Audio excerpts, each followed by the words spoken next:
Welcome back to the Modern Mystic, where we fall asleep inside the quiet lives of history's greatest minds. Tonight, we spend time with James Baldwin to slow down and understand how he lived, especially in the gentle hush of evening light. What if genius was mostly made in silence? What if belonging was built by repetition, by soft routines, by returning again and again to a simple room? What if true presence was quieter than history lets us remember? This isn't a story, it's a slow remembrance based on real life, told gently. If you've ever wondered whether your quietness means you're falling behind, or if your slow pace is something to be fixed, Baldwin's evenings might remind you otherwise. You don't have to finish it. Even if you fall asleep, the message will still reach you. No need to focus. Just let it play in the background and let the life unfold. Evenings in Harlem were thick with the warmth of bodies closed together. Coal stoves giving off tired heat as dusk crept into the tenement halls. James Baldwin, a thin child with watchful eyes, would sit at a splintered wooden table in a crowded apartment, the hum of siblings mingling with the soft tap of pencil against cheap paper.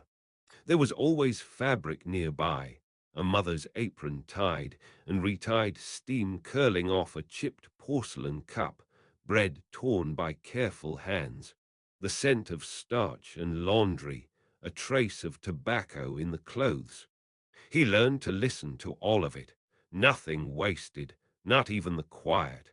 A thin line of sunlight used to slip in beneath the front door at 137th Street, catching on the torn edge of a rug just inside, near where James Baldwin left his shoes. Each morning, before there was time for thought, his feet found the worn places on the wood, familiar, mapped by habit more than intention. The floor held secrets, cool in the shadows, waking slow beneath his soles. James's mother, Birdie's, moved quietly by the window, folding a shirt she'd ironed against a wooden board, steam rising in soft breaths. She pressed and smoothed with a patience earned through struggle, her face reflected in the window glass, half afloat between streetlights and sky. There was no pause for ceremony, just the daily rhythm of survival, echoing softly from one generation to the next. In the scent of starch and laundry soap, the air held a kind of waiting. Each fold, each slow turn of the wrist spoke of a hope passed down, delicate but unbroken.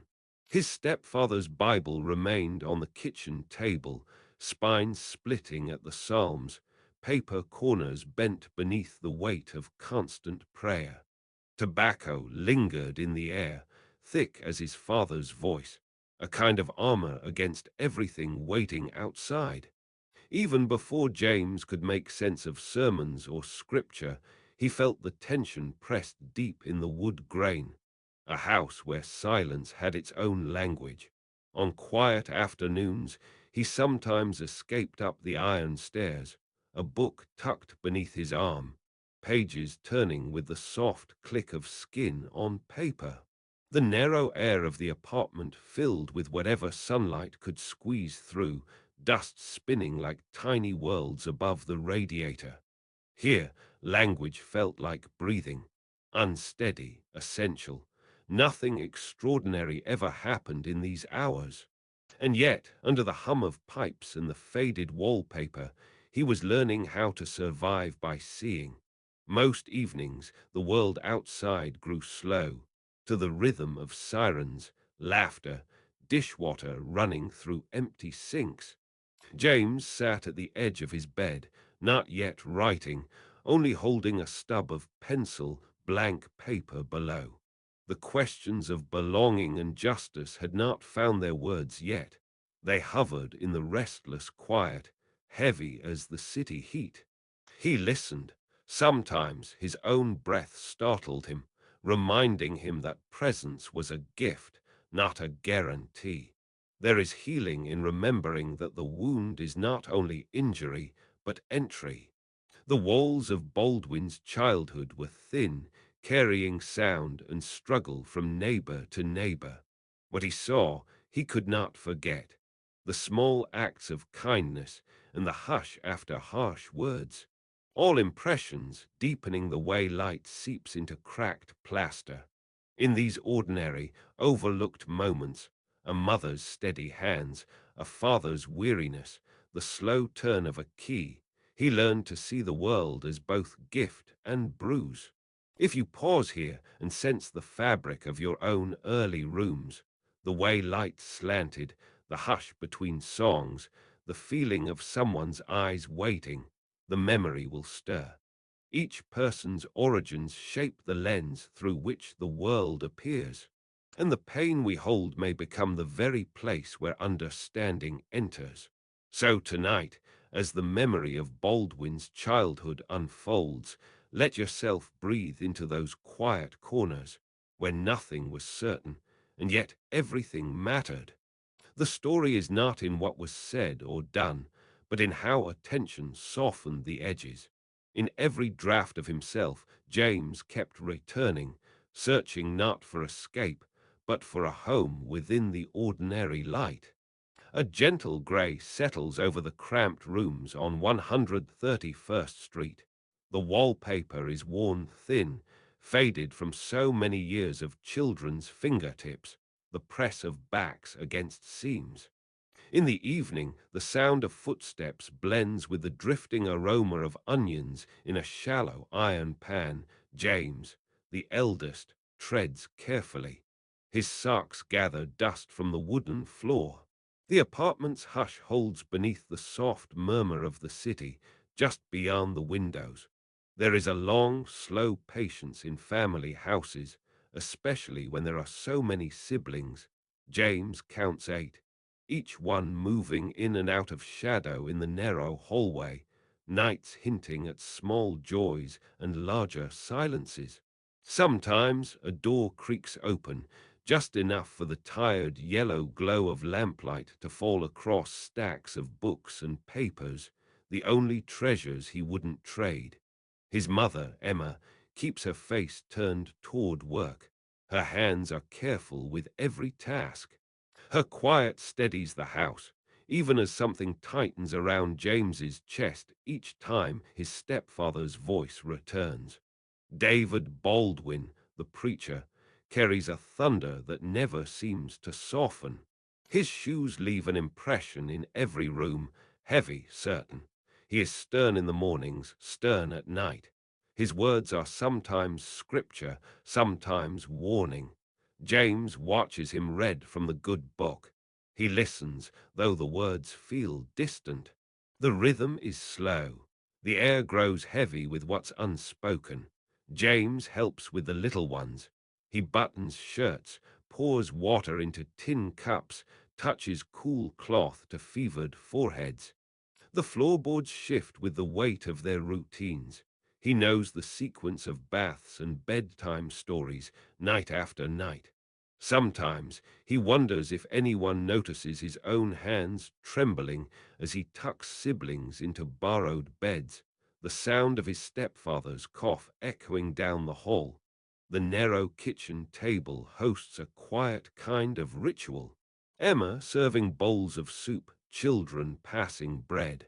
The overhead bulb buzzes fitfully, casting rings of light on scratched plates. James's eyes follow the shape of his stepfather's hands, clean, yet calloused, resting near the edge of the table. There is a vow in that posture, a hope that rightness could be learned through repetition. But the silence between them remains. At the front window, late in the evening, James sometimes presses his palm to the cool pane. The city stirs below, cars rumbling like underwater thunder. He senses that even in a crowded home, a spirit can ache for air. Some nights he listens as David moves in prayer or mutters in sorrow. The shadows along the walls are never quite still. Reverence comes as an instinct. It's stitched into the fabric of survival, of watching, of trying not to provoke. James learns to hold himself steady when reproached, to lower his gaze and breathe the way his mother taught him. Slow, deliberate, a tide moving through the body. These are family lessons, carried in silence through fatigue, stitched quietly between siblings, a legacy heavier than the lullabies sung across generations. In these earliest landscapes of crowded rooms, lamplight, and holy fear, James finds the first shape of longing, not for escape, but for belonging. Every small gesture, every careful step, is a kind of prayer for warmth to cut through thunder. The world shrinks to these rituals, and in the enduring weight of the home, a soul begins to listen for its own bright echo. James Baldwin sits by the window, a sheet of onion skin paper folded across his lap. In the hush of his Paris apartment, his thoughts trace back to a small Harlem home. The thin glass between him and the city is cold now, a reminder of childhood windows he pressed his forehead against, watching the world go by below. He remembers the sound of shoes on creaking floorboards, each step his father took summoning a particular silence. The smell of mothballs in the hallways, his mother's gentleness, spoken softest when the world outside their door grew hostile. To be raised in tight rooms meant learning the names of each breath and every glance, every word and shadow. His family was a landscape of caution and nearness, never quite safe, but never abandoned either. An old lamp brought with him from America sits on the table. The filament gives a steady, inviting glow. He touches its base, remembering the weight of his father's hands, never quite gentle, always expecting strength. There were rules spoken and unspoken, and the rhythm of obedience shaped him just as the church's wooden pews shaped the ache beneath his knees. In the quiet of his writing space, Baldwin reflects on the distance between father and son. That silent, unbridgeable space between expectation and love. Some evenings his mind rests on the lost warmth between them, a closeness always desired but rarely felt. Fatherhood was its own kind of exile, a longing for union complicated by pride and fear. He wonders if the ache he carries is shared by all sons through generations, handed down with names and silences. The tap of his pen brings him back. He smooths the paper beneath his palm, feeling the raised line where he pressed too hard. The same insistence his father showed, a wish for the right word, the perfect line. Even now in solitude, Baldwin senses the unfinished bond, a shaping force that lingers long after voices fade. He thinks of stories he was told, about forgiveness, return, and being seen. How every exile hopes to be welcomed back, whole, with nothing withheld. In this gentle twilight, Baldwin understands. The wounds of the father are not just his own. They settle in the soul like dust in a quiet room, soft and weighty. Yet there is a yearning beneath the bruise, some part of him ready to return, to be recognized and held without condition. In the slow hush of evening, these memories do not rise in anger or regret. They swirl with the smoke of his cigarette, linger in the still air. The lamp's glow continues, unwavering, as if to say, no distance is final here. The past reshapes itself under a softer light, becoming both memory and blessing, all at once. A small, cool room in Harlem. A bed pressed low, quilts smooth then ruffled, always uneven. In one corner, an old wooden desk, ink pooled on a cracked saucer. James Baldwin, only a young man then, faced the window without real intention. Beyond, the glass streetlight shimmered against rain-wet pavement.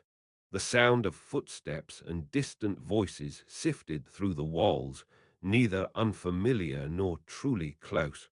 On nights like these, he found himself holding a well-worn notebook, its pages smudged with the trace of restless drafts. There was never quite enough light, just a single lamp, soft and persistent. The shadow it cast on the wall seemed to multiply the quiet, making the room feel both larger and lonelier. Baldwin's hand moved with gentle repetition, 2 lines written, 3 lines crossed out, pen scratching at a measured rhythm. He would pause and listen, breath slow, trying to locate himself in the hush. The apartment held its own language, pipes murmuring, floor creaks, the steady pulse of someone's radio humming 1 floor below. There was always a question low in his chest, hard to name but easy to feel. Longing didn't announce itself loudly. It moved in the gaps, between sentences, between the soft folding and unfolding of his hands. A chipped cup of tea rested on the windowsill, steam barely rising now. Sometimes he watched the swirl grow thin, the aroma mingling with the faint memory of tobacco. He remembered the ache of mornings he had tried to walk through unnoticed, the sense that he was not quite seen, not quite home in this skin. Awareness, always in the background, pressed at him like a second weight, never hard, but never gone. James carried other people's voices, the call from his mother in the kitchen, the measured words of his stepfather, the laughter from the stoop outside. Each voice spun a thread, some warm, some wary, a skein that tangled inside. He wondered if everyone else moved with such a searching heart. He wondered if belonging was something you could learn, or if it was wrapped in you before birth, night after night. Baldwin folded himself around his own longing. The stacks of unfinished letters, the thin envelope of childhood photos, all tucked beside a leather-bound Bible. The ache sharpened at the edges whenever he thought about who he was meant to be, about the tension between ordinary days and the silent fire always burning through him. He caught himself rereading sentences beneath the lamp, not because they were right, but because he needed to hear them aloud, the sound of his own hope testing the edge of truth. Even in his earliest journals, there was this secret trembling, a hope for clarity, for some quiet space where he could finally settle into his name, his skin, his belonging. Outside, car tires softened by rain carried their weight past the window. Sometimes he tried to imagine a room where he could sink into silence and simply belong, not as anyone else dreamed him, but as himself. These nights lingered, sacred in their ache. Longing for Baldwin was never separate from clarity. The ache was the slow companion, guiding him, in solitude, toward whatever truth might unfold beyond the noise. The ashtray sits, low and heavy, on the table near James's elbow. There is a certain gravity to it, a round center that seems to pull quietness inward, bit by bit, as the evening cools and the last notes of street life fade below his window. The smell of burnt tobacco mingles with the paper scent of manuscripts stacked beside his hand, each page weighted slightly with correction, changed by both thought and longing. The lamp's light, soft against the old wallpaper, stretches every shadow a little longer, reaching into corners beyond his desk. Sometimes James stands, moves toward the window, careless in his old slippers. The window's glass is cool, and he presses the side of his wrist there, grounding himself in Paris's night air, fresh and uncertain, laced with unseen conversations from cafe tables far below.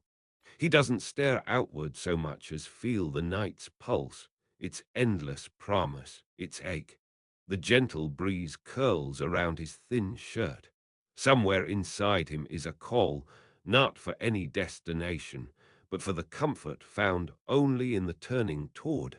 He breathes steady, barely a sound, letting his longing sit beside him like an honest friend. There is an ancient longing that twines itself around restlessness. The rhythm of longing is slow, like a river under ice, moving though it appears still.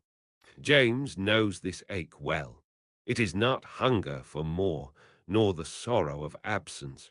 It is a memory of connection, a deep movement that presses on the soul the way a reed flute aches for its place in the earth. The ache is not to be solved, only known. Each night, Baldwin's routine feels empty at first. A solitary table, stacks of drafts, always a pot of tea.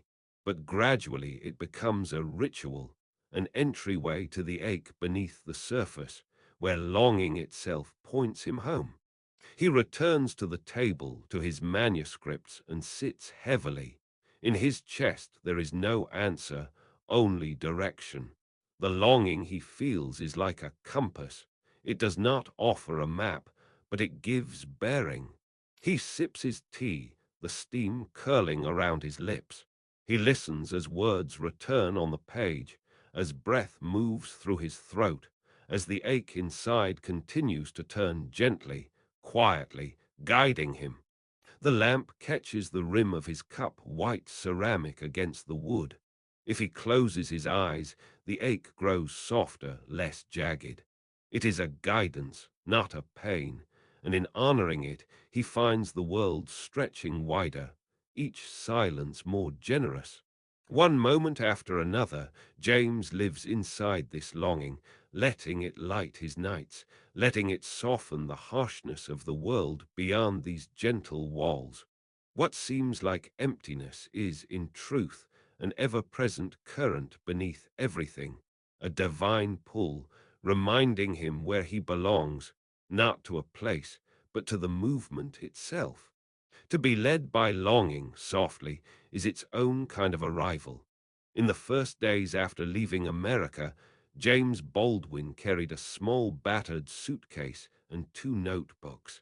His shoes felt thin and too quiet on the Paris pavement, the old stone carrying the soft cold of February. The apartment he found was spare. One lamp, a narrow window above the street's dim glow, a low table with two teacups and dust in the corners. Every day felt like an unplanned beginning. He sat by that window most mornings, shoulders drawn close in a borrowed sweater, pencils lined beside a chipped mug. Each page he started seemed to resist him, the words rough, uncertain, like walking on uneven cobblestones. He wrote and crossed out, started again, the paper growing soft beneath his hand. The sounds from the street below, rain stumbling off the awning, a neighbor's voice rising in unfamiliar French, reminded him, always, that he was elsewhere, not quite belonging anywhere yet. Each failure lingered. Stories returned with polite notes, drafts torn into small, careful pieces so the basket would not overflow. Some evenings he would stand at the stove and watch water boil, hands resting on the chipped enamel, letting the heat fill the small room. He read what he wrote out loud in a low voice, unsure if the truth echoed back or disappeared into the quiet. With every day that ended, the city became less certain, the air heavy with tobacco smoke and the muffled footsteps of strangers in the hallway. There were moments, spreading butter on old bread, watching the ink bleed on cheap paper, when he felt the weight of what he'd left. Family, friends, the sharp memory of Harlem, bright neon fading now in memory. Stillness became his companion. In the slow hours after sunset, when letters from home came folded with longing and hope, Baldwin remembered what it meant to be seen and what it cost to walk away. The failures were never sudden. They settled in, quiet as dusk, in the corners of the table and the pacing across the creaking floor. The softness of defeat, the press of expectation, the hollow ache of not being understood, these, too, shaped the silence. In the space between night and morning, he taught himself to wait. This stillness, Baldwin discovered, was not emptiness, but soil, something to grow from. Even as rejection gathered in stacks and doubts pressed close, he learned to trust the slow rhythm of persistence. There was no rush, only the gentle work of presence and the hope that something honest might emerge from the quiet season. Once he allowed himself to stay with it long enough, in the afterglow of afternoon, James Baldwin sat by the narrow open window in his Paris flat. The sounds drifting in were small, the faint rattle of a neighbor's cutlery, a low horn from the river, a patch of children's voices lost beneath his own breath. His desk, cluttered with old drafts and battered fountain pens, caught the late sun in such a way that even the spilled ink seemed to slow down. He watched the patterns stretch across the page, just watching, as if time itself grew softer around his stillness. Sometimes the world of writing collapsed inward for Baldwin. A manuscript returned by an American publisher, an article misunderstood by editors, the loneliness of moving again and again between places where he was too much or not enough. He would let his hands hover above the keys, fingertips lightly stained, and let the failures be named between his palms. The weight wasn't dramatic. It was daily, sometimes almost procedural. A letter placed in the drawer, a headline he wouldn't open. Even the rejection slips collected quietly in the hollow of his desk, barely making a sound as he let each one settle where it belonged. He'd make tea from the simplest leaves he could find, breathing in the steam rising from a chipped mug. Some nights the kettle's whistle was the only certainty left. In those pauses he stared at his reflection in the window, half outline, half ghost. The world expected progress, answers. Baldwin found himself instead circling the familiar spirals of doubt and shame, but never turning away, just sitting there, letting the discomfort linger, feeling how it pressed into the room like extra weight on the floorboards. By the lamplight, he'd sometimes read sentences aloud to himself, words breaking across the silence. It wasn't always out of confidence. Often it was because the meaning didn't feel clear until he heard it vibrate back to him, the truth of it not in the perfection, but in the echo, in the slow, honest sound of failure being spoken and lived. There was no race to resolution. There was just the ritual, a pilgrimage around his own limits, witnessing them without flinching. More than once, Baldwin described these pivots as a kind of benevolence, not in a triumphant sense, not as a reward, but as a strange mercy, forced to pause, to notice what lay beneath the need for affirmation. In the rooms where nothing much happened, he sat with what stung. The curriculum was not one he had chosen, but every struggle, every door quietly closing, seemed to shape the ground he rested on. Lessons arrived at strange hours, tucked inside fatigue, or in the way his own voice would crack against the quiet walls. He touched his face, feeling how tiredness had changed it, remembering his mother's calm in the hardest years.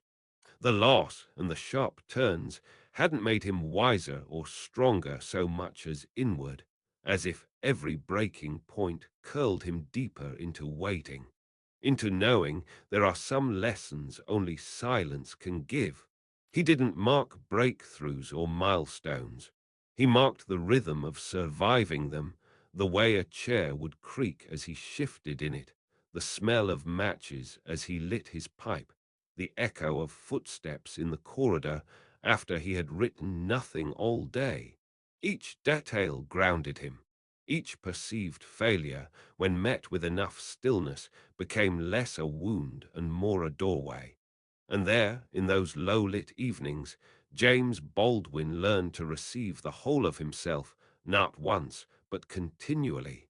Lessons coming home as gently and unhurriedly as nightfall, one quiet room, one empty page at a time. In the first pale light filtering through the curtains, James Baldwin would rise before most of Paris was fully awake. The room was still, the chill air lingering from the night, and there was no need for hurry. A kettle on the stove, porcelain cup waiting on a wooden table. The small apartment was filled with the scent of yesterday's ink and lingering smoke. Baldwin moved around the space quietly, a robe knotted loosely over his shirt, slippers padding softly on the cold floorboards. He settled before the desk, the corner worn from years of use, always arranged the same way.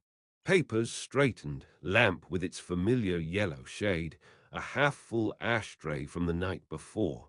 The ritual never changed.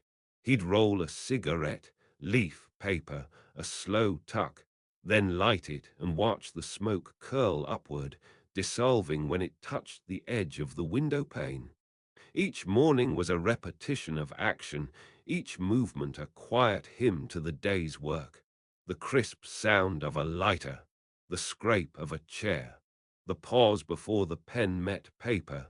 This daily symmetry gave Baldwin something to lean against. Among scattered notebooks and loose drafts, he could trace the imprint of his own hands by the way the ink pooled and dried. The simplicity of a table, a stack of letters yet to answer, a glass still cold with last night's water. They became markers in time, grounding him to the present. Shallowness never took hold. There was safety in how the small details repeated, always leading him back to the task at hand. If a thought did not arrive right away, he would simply read the previous lines out loud, letting the words settle in the air and listening for the ones that rang false. The street below would start to stir, muffled footsteps on wet stone, the low sound of a distant bell, never urgent. But inside, it remained just Baldwin, pen, and the movement between mind and hand. Each draft became its own meditation, each word wrestled into place, scratched out and written again. Sometimes the rhythm was as slow as his own breathing. He did not chase inspiration. Instead, he learned to return, again and again, to the same corner, the same table, the same lamp. Familiar textures beneath his fingertips, the grain of the desk, the smooth side of a mug, the careful folding of a letter he'd write but maybe never send. Practice and repetition brought order to the questions that surged up in quieter hours. He was never afraid of boredom. In fact, he leaned into it, knowing that boredom revealed what cherishing hurriedness would only obscure. Baldwin said often that his day was measured not by what he finished, but by the steadiness of his approach. The world outside changed. Inside, he returned to the wooden chair, the neat paper pile, the gentle hum of silence, a discipline that spoke of devotion, not only to craft, but to the daily ordinariness that shaped the soul outside the open window. Paris breathed slowly with him, each day repeating, every movement a little prayer of practice and patience.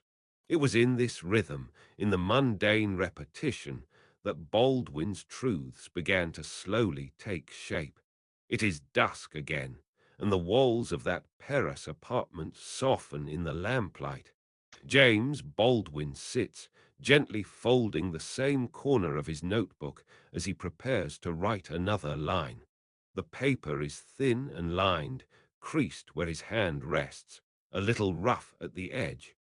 He lifts his pen, inhales the familiar tobacco scent in the air, and lets his thoughts linger before a word appears. The motion is quiet but steady, always returning to the paper, always letting the ink move across the grain.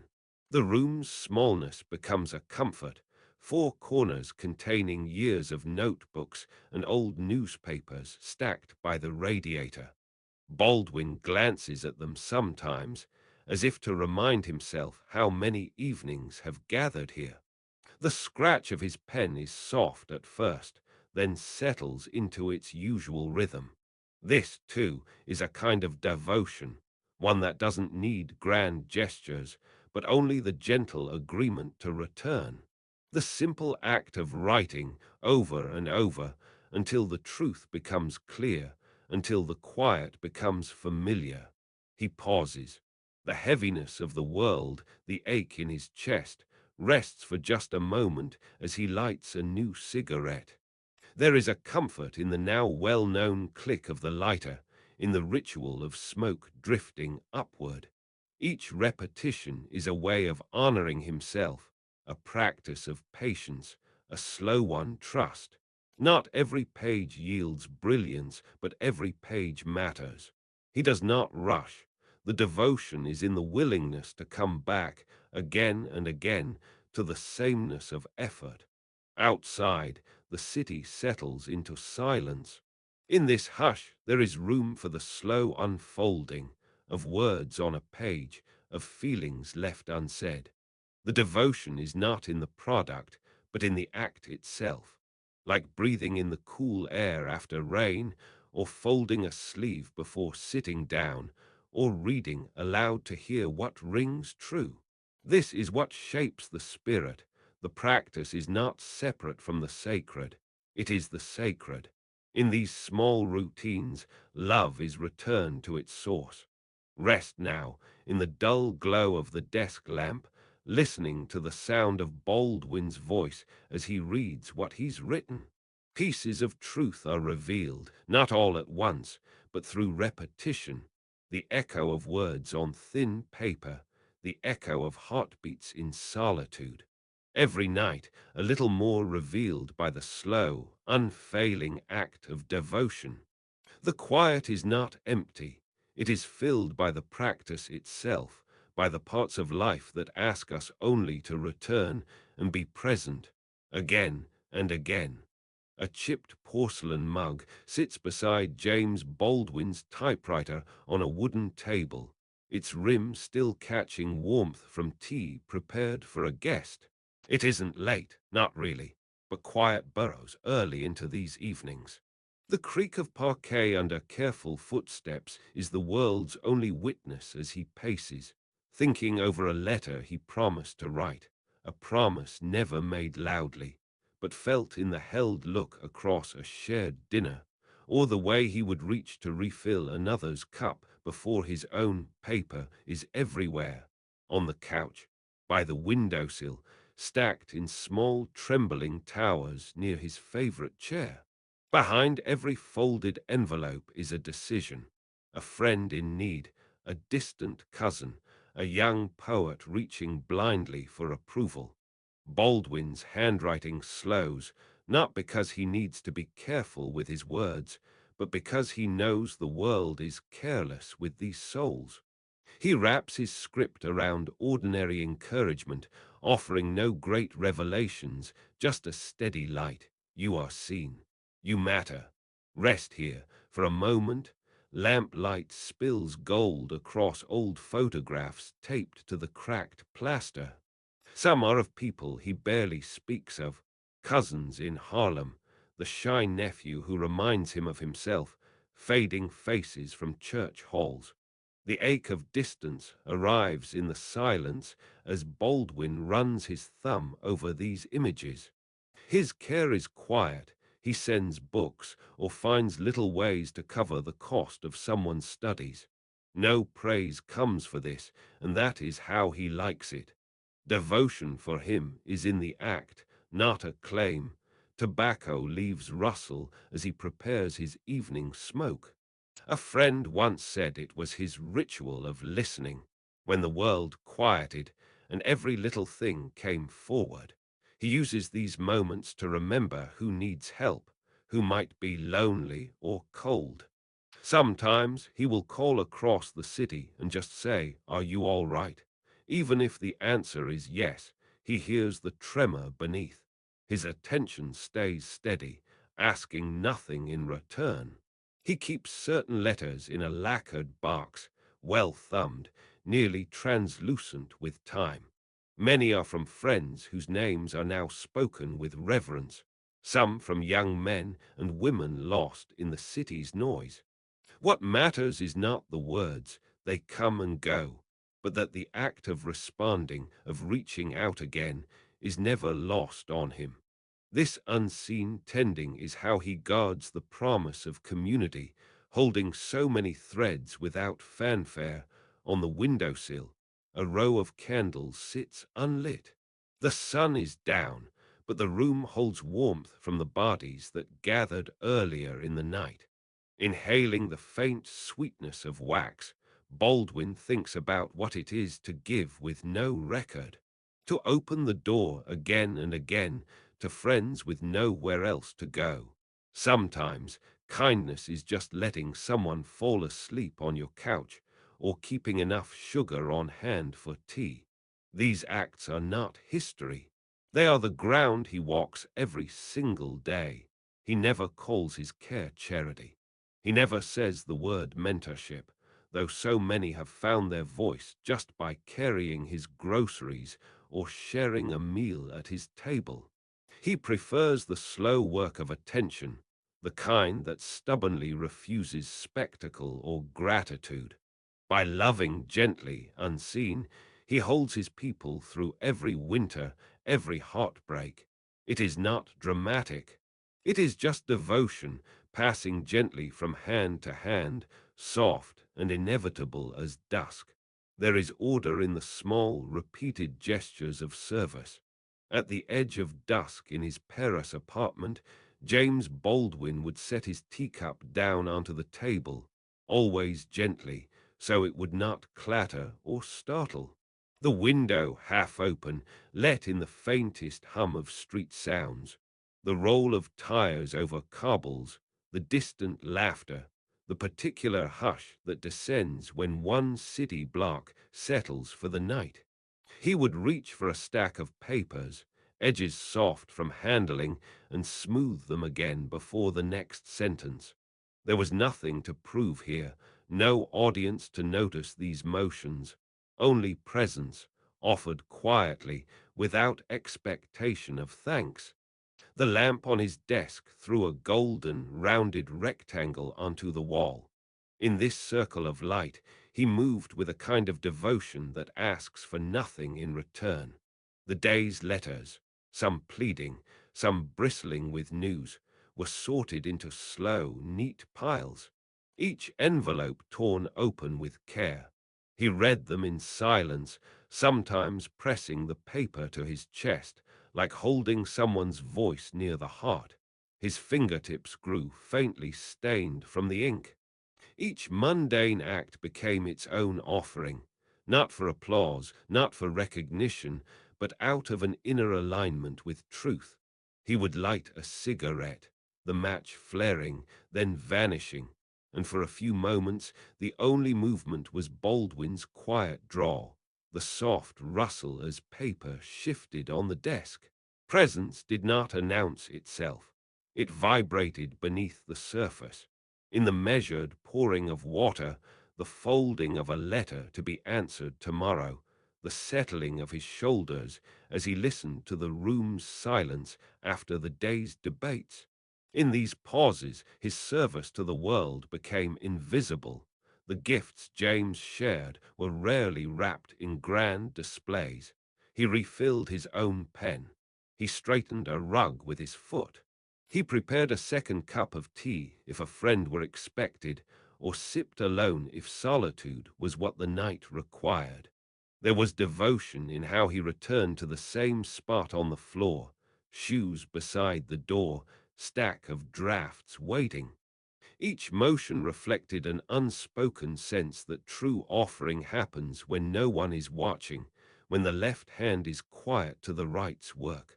Often, as candles guttered low, he would reread something he'd written, softly, not for grammar, but to hear whether the words echoed back as genuine.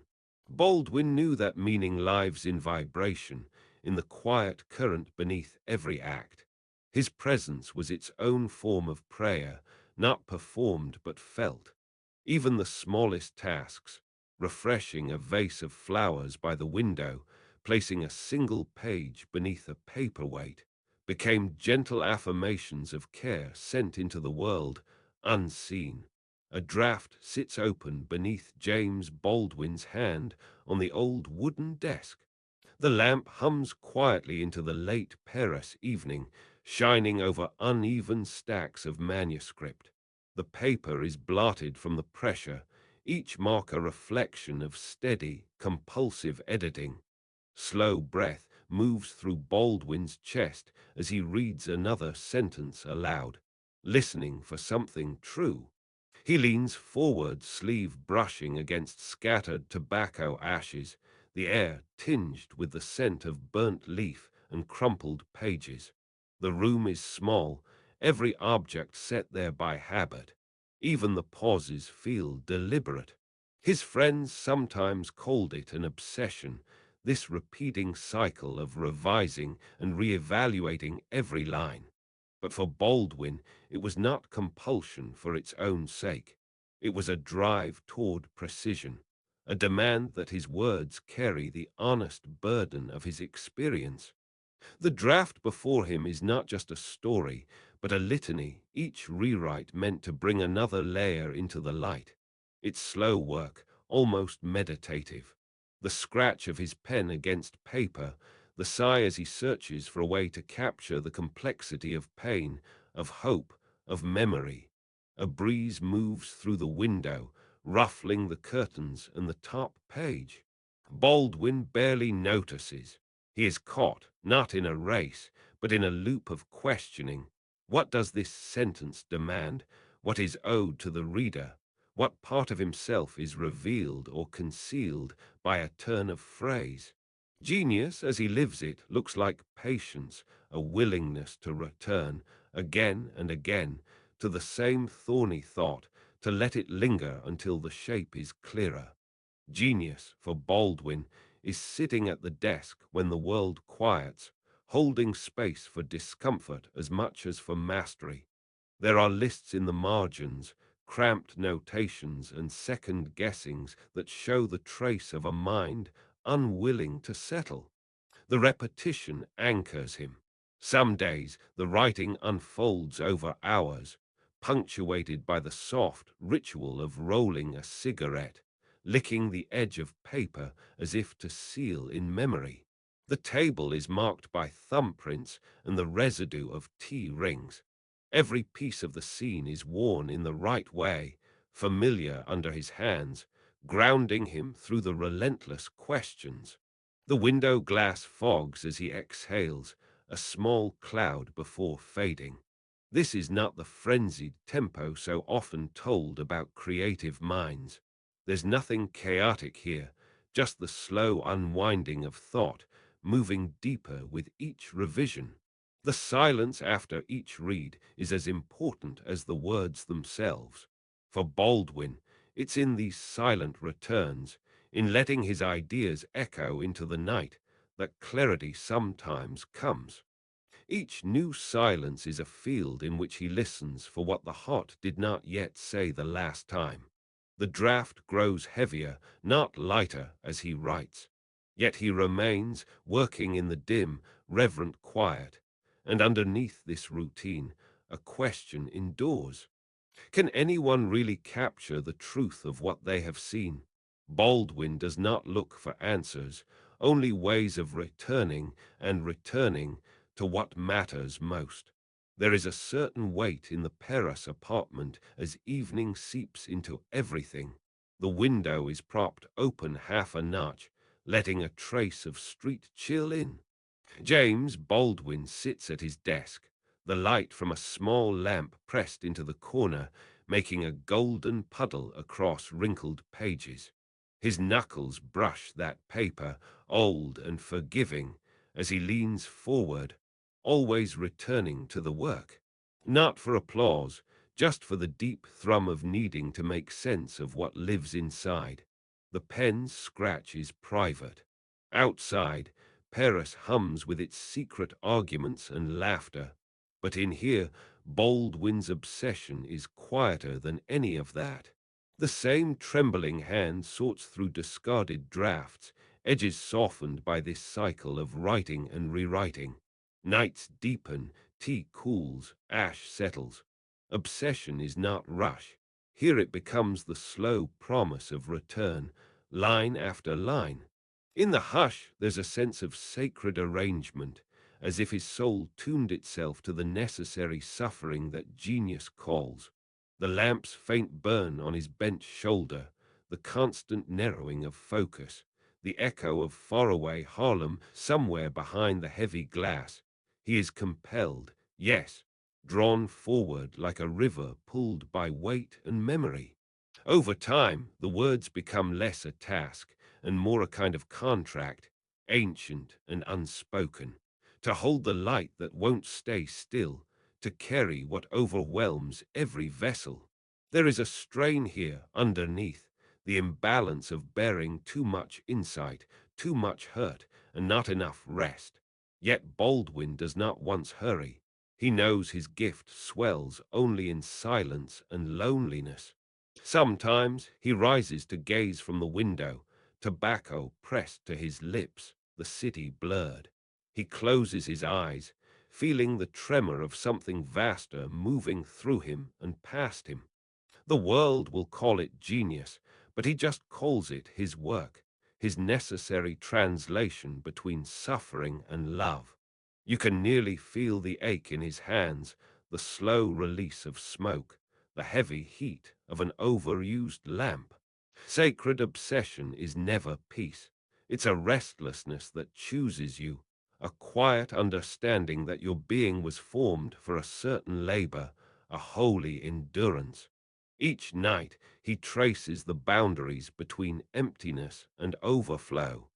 His lips sometimes move in a whisper of a sentence, gently testing the music in the words, trusting that what needs to be said will come, and that nothing truly his can be lost. Though the world outside sleeps or laughs or dreams, James Baldwin remains, gathering the scattered pieces of truth, a soul living the contract he never asked for, but always accepted. The silence is not emptiness. It's the sacred hush of carrying more light than the vessel seems built to hold. The apartment in St. Paul de Vence shifts as evening sets in, the last lines of sun turning gold, then folding quietly against the blue walls. Baldwin's desk has grown crowded with drafts, pale sheets covered in his looping script, corners curled and smoothed by the slow progress of long hours. A chipped ashtray rests beside an empty glass.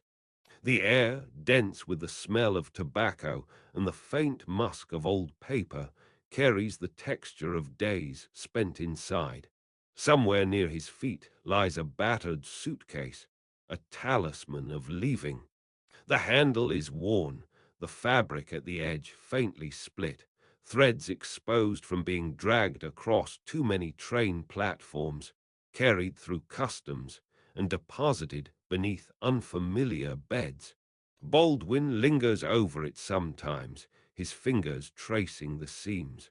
There is always the sense that a life in exile accumulates not just distance, but small, unremarkable things left behind, a door he kept closed in Harlem, laughter at a kitchen table in New York, voices rising from a stoop at dusk. He stands at the window. The glass reflects back more of his own face than the street below. Once, windows looked out onto the world that named him. Now they mostly frame another version of absence. The distant bark of a dog and the clatter of evening dishes in apartments nearby are all that mark the passing of time. France has given him a kind of peace, less threat, less demand, but at an ache. He remembers the urgency of movement, of hope swollen during marches, rooms crowded with bodies and heat, but also the weight that pressed in when the shouting faded. On the table there is a stack of letters. Some are unopened, the handwriting of old friends and new activists mingling. He reads slowly, letting the rough edge of the envelope graze his thumb. There's a particular heaviness to news from home. Each message carries echoes of disappointment, alliances that crumbled, victories that vanished, dreams that came up against a country's unchanging wall. His own words, once welcomed, have found less room in the ever-narrowing conversation about justice. He traces them, sometimes rewriting a reply 3, 4 times before letting it be. There are evenings when the lamp's circle fades across half-finished sentences and the pages remain blank. Baldwin sits without writing, breathing in the night as if waiting for belonging to reappear. The rhythms of his solitude, striking a match, pouring water, folding a shirt, feel sacred in their repetition. Yet beneath it all, there is the echo of what did not come to pass, reconciliations that remained unfinished, movements that stalled out somewhere between hope and reality, a nation that saw only what it wanted. He walks through the apartment with slow steps, pausing to look at books that once meant freedom, now read for comfort. The floorboards creak under his weight, a sound he has come to know like an old song. There is no eruption, no finality, just the low, ongoing murmur of loss. The outside world dulls to a hush, and the safe blue night enters in. His window remains slightly open, just enough to let in the sound of Paris, muffled footsteps on cobblestone, distant laughter that faded like twilight. Baldwin would rest his elbow on the wooden sill, fingers stained faintly with ink.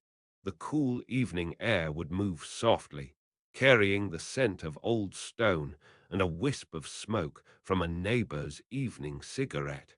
For a moment he'd close his eyes and notice what was missing. Voices from Harlem, the taste of childhood cornbread, the hush before family prayers. So much had slipped out of reach. Still, the air itself seemed to remind him nothing needed holding. What was real was never lost. He'd draw a slow breath and look at a sheet of paper with half a sentence scratched across the top. Sometimes loss made its way into the gaps between words, the conversation unfinished, the loved one not written back. Yet in those gaps he would wait, steady as the old desk under his arms. The rhythm of not knowing became familiar, like the shuffling of papers at dusk. In the pause after someone leaves, in the silence inside a letter, there is a quiet. Baldwin sensed timing wasn't his to decide.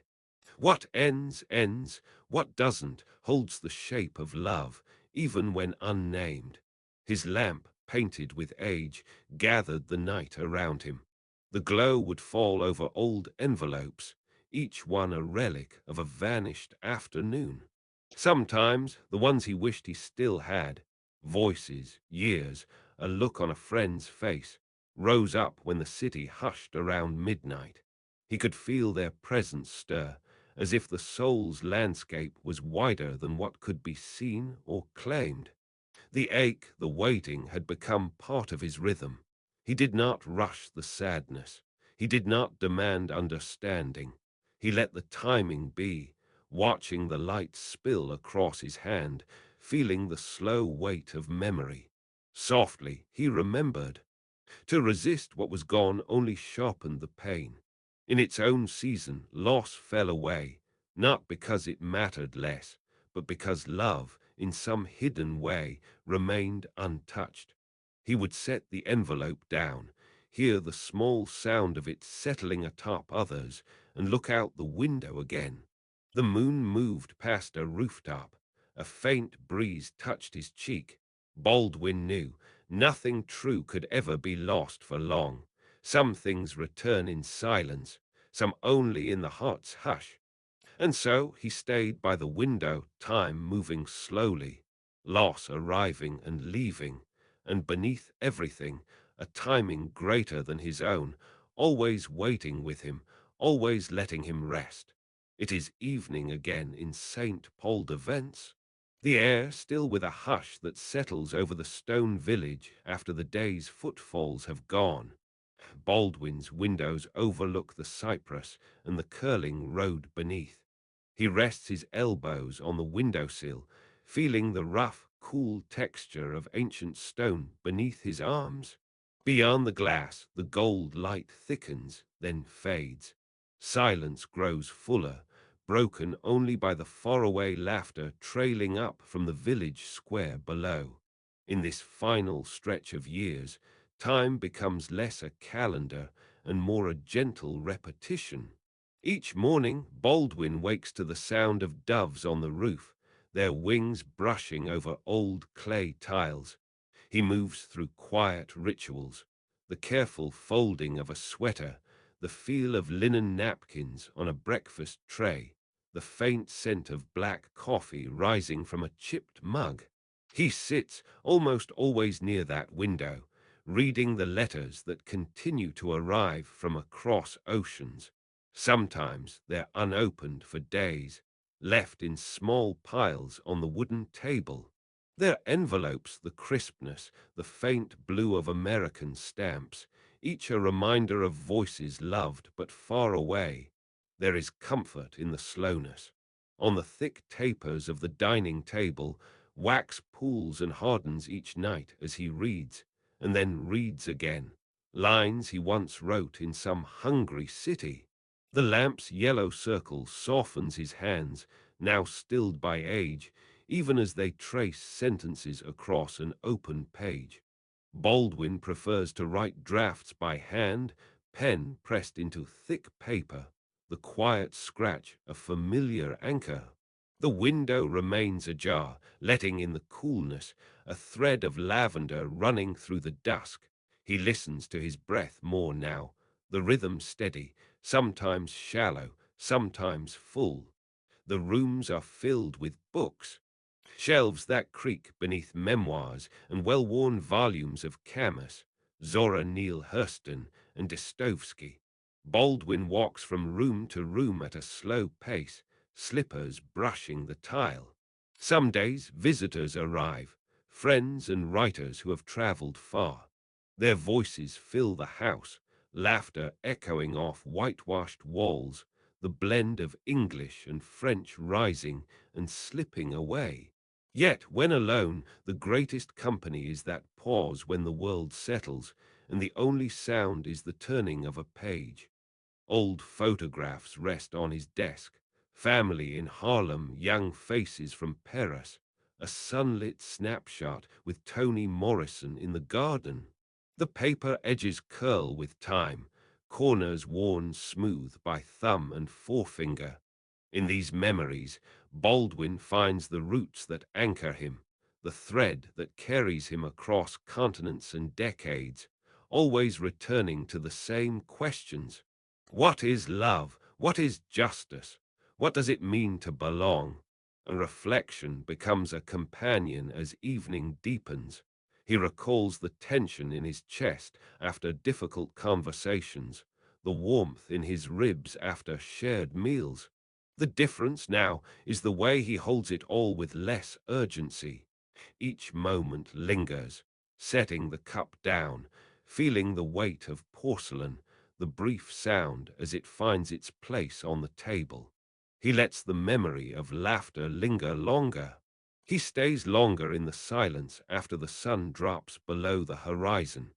At this age, Baldwin writes and rewrites, no longer to change the world in a single gesture, but to honor the deliberate act of seeing and listening.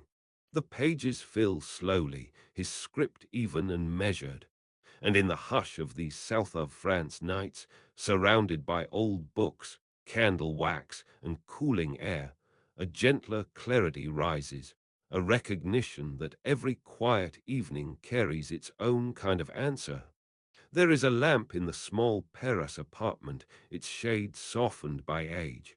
The light marks the walls, a faded gold that seems to ripple across old wood. James Baldwin sits nearby, the weight of night making the air slower, heavier. He lets his hands rest on his knees, fingers stained with ink, yet calm in their stillness. Outside, the city stirs in its way, but his window is half open, and mostly there is a hush. The curtain sways with each quiet draught. He inhales gently, the smell of tobacco and old paper, mingling with the cool of evening.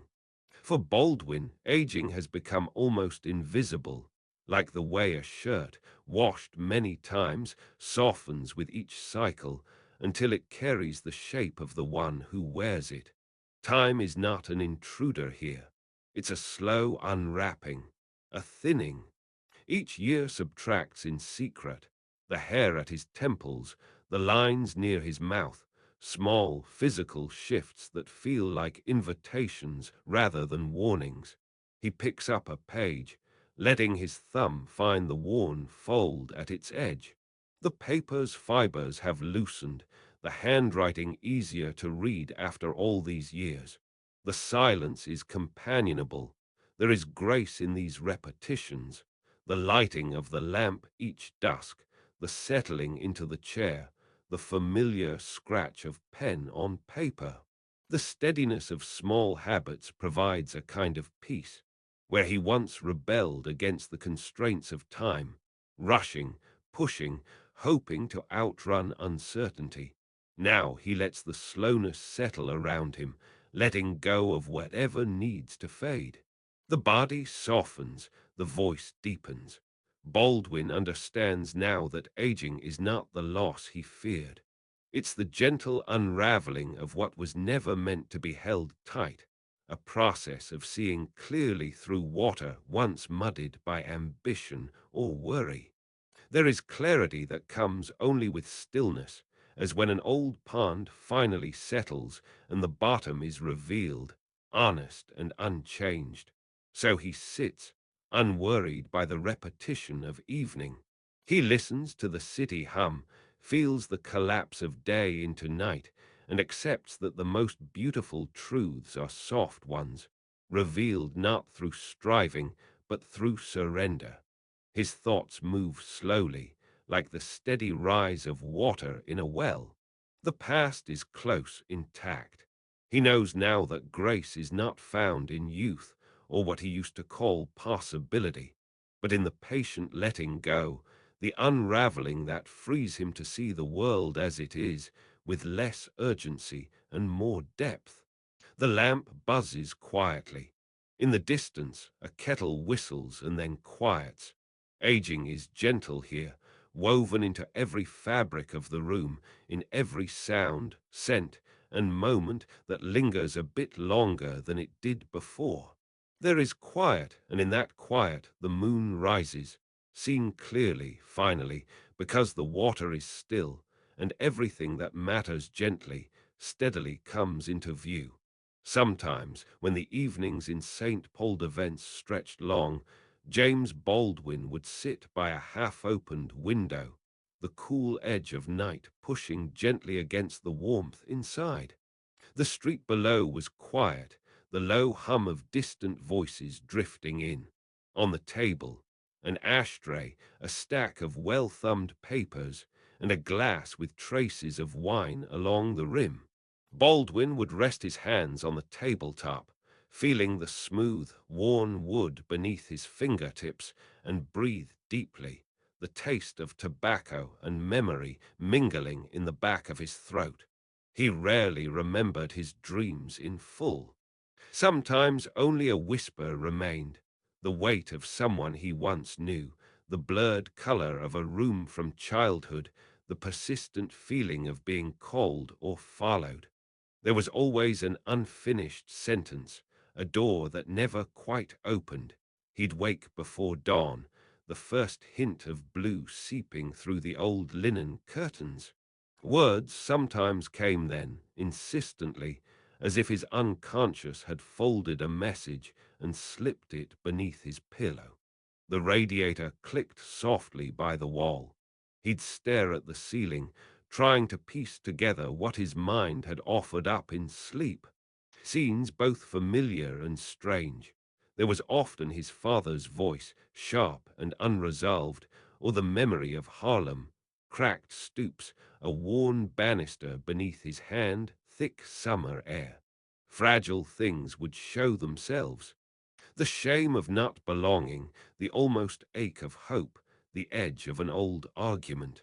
They would float at the surface just long enough to be noticed, and then they would drift away. In these early hours, the body was heavy, but the mind awake. He would sometimes rise and move quietly toward the living room, careful not to disturb the stillness. The slippers by his bed were nearly silent against the old floorboards. He'd look for his notebook, the one with a blue spine, and trace the outline of his own handwriting on yesterday's page. Slow, almost ritualistic, as if in touching the paper he could tether himself to the world again. He'd written once that he was as afraid of his dreams as he was of his waking thoughts.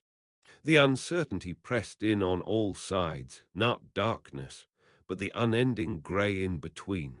There were nights he wondered where his spirit ended and his memories began.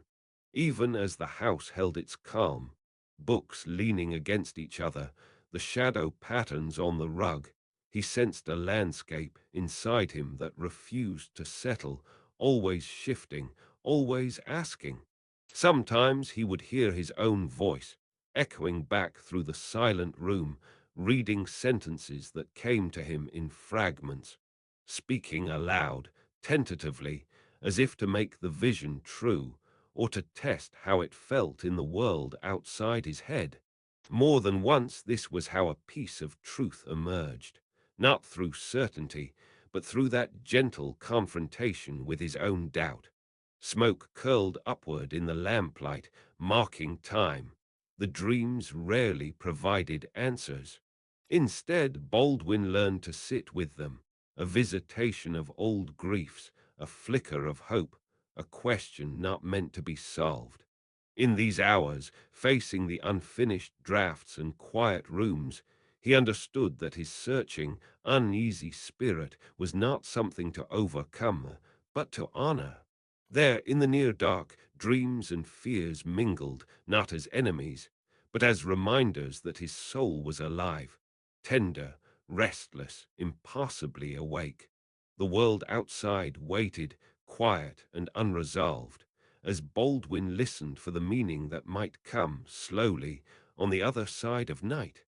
There are evenings in the rented room above the cobbled Paris street when James Baldwin lies awake, not with worry, but with waiting. The glow of the single lamp wraps the walls in a hush.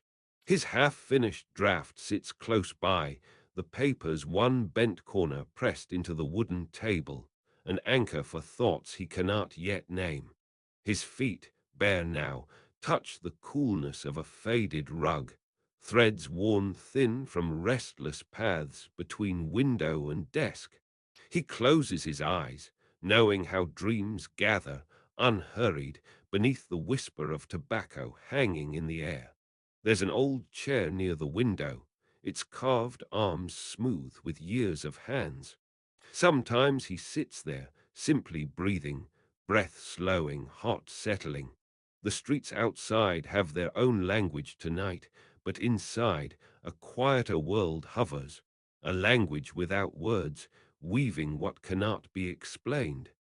To dream for him is not escape, it's a homecoming, each night, whether marked by loneliness or quiet satisfaction, is layered with memory. Fragments drift through. A worn white handkerchief, a night train's distant horn, a letter from Harlem creased and read again. Layer on layer, these forms move unhurriedly, like the rhythm of rain on old glass. Dreams, he senses, aren't separate from the day's ache or the longing tucked into an unfinished line. They are like breath carrying messages that rise from somewhere deeper where spoken language cannot go. There is comfort, he's learned, in letting the mind soften. He remembers his childhood church, the wooden pews, the weight of voices singing into dusk. He remembers his mother, folding laundry by lantern light, her hands immediate as the dreams that follow him years later. Each recollection grows luminous after midnight. He opens himself to these inward signals, as if setting down roots through night's dark soil. The pulse under his skin is slow. Each breath returns him to a wordless center. Baldwin often wrote that truth reveals itself in fragments, in the pauses between words, the space after music fades. Here, in his quietest hours, he lets memory and dream overlap, one nourishing the other. The tobacco is cold now. The street lamp throws a gentle wash across stacked books and an old coat slung over the bed frame. He doesn't chase the dream. He lets it find him, always in its own time. The silence is a vessel. Dreams are not just echoes of what once was. They are the soul's hidden messages waiting to be heard. Each rumpled line on his bedsheet, the mild warmth from a cooled cup, the hush of a page turning, these are doorways. They invite him through. He remembers to listen, as he did long ago when the only response was silence. Each night he moves quietly, brushing the surface of something vast, where memory and hope mingle with what waits just beyond language. He breathes in, holds the air, lets it go.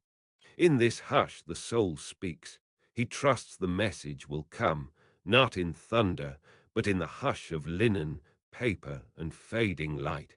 In the soft hush of St. Paul's, the walls of the old house hold evening like a basin. Baldwin's bed faces a window shrouded by worn drapes, washed with the late November light. There is a glass of water on the nightstand, half finished, and the page of a letter folded inside a battered novel. Outside, the garden stones are slick with a short rain. Inside, the air is weighty with the scent of old tobacco and linen. The house is quiet except for the ticking of a small brass clock by the lamp. He breathes as one who carries all the rooms he's ever lived in. There is the gentle sound of fabric shifting as a friend adjusts the blanket pulled to his chest. Paper rustles, soft as a lullaby, when someone, often a companion, sometimes a visitor, sits by the bedside and reads from one of his favorite books. Each syllable lingers, colliding with memories held in the shell of these walls. Even now, Baldwin listens closely, as if the world might speak another truth before dawn returns. The routine here is slow. Mornings drift in on grey light. Tea is poured carefully over the chipped rim of his cup, steam winding upward. Nurse's footsteps fall soft on the old wooden floorboards, echoing more memory than urgency. The ritual of illness is almost silent. There are glances exchanged in the doorway, his brother, his friends, carrying both sorrow and fierce gentleness. They wait in the thick shadow of his breathing, tending quietly to his needs. Each hand that lifts the cup or smooths the linen tells a story of love without words. Time no longer matters the way it once did, not in the rhythm of deadlines or the clack of typewriter keys. Days become measured by the patterns of light on the ceiling, the weight of blankets, the slow unfurling of spoken goodbye and remembered welcomes. That final year, he writes hardly at all. Sometimes he asks for a letter to be read aloud, the paper soft and weak from handling. When he is awake, there is gratitude. When he is asleep, there is peace. Discomfort comes and recedes with the trembling of his hands and the touch of concern on the faces around him. Through the window, lemon trees hold the last fruit of the season, leaves glossy from recent rain. In the hall, a friend waits with tea, letting the moment breathe. There is no panic here, just the steady service of care, of presence, of patience drawn out over long afternoons. Baldwin lies back against worn curtain, his body thinner now, gaze untethered. Pain enters quietly, often arrived, sometimes eased away. The illness, once a secret, is now a constant companion, spoken only in the smallest gestures. A pillow adjusted, a window cracked for cool air, a gentle "Are you warm enough?" whisper